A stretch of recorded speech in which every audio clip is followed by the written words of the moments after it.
সুপ্রিয় দর্শক, এই মুহূর্তে আমি দাঁড়িয়ে আছি টুসভান্ডার কালীগঞ্জ বিএনপির কেন্দ্রীয় কার্যালয়ে।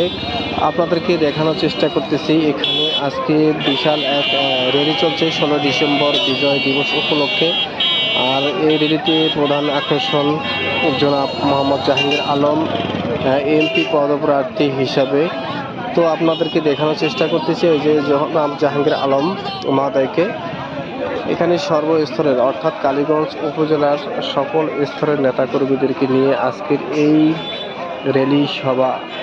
আপনারা দেখতে থাকেন, ফার্স্ট থেকে লাস্ট পর্যন্ত দেখবেন, দেখলে বুঝতে পারবেন লোক কতটুকু এবং কি পরিমাণ লোক হয়েছে। আপনারা দেখলে বুঝতে পারবেন।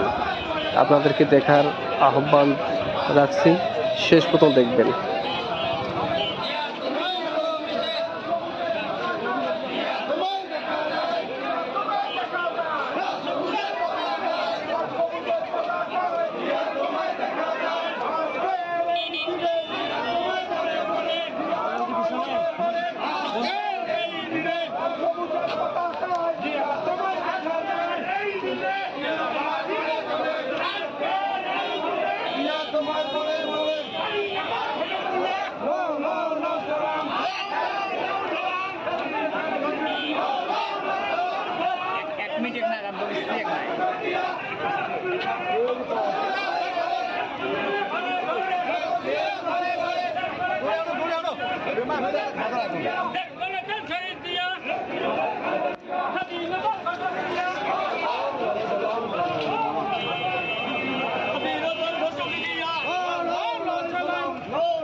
আর বেটা আছে ছাত্রদলের বেলা ব্যানার চালাদা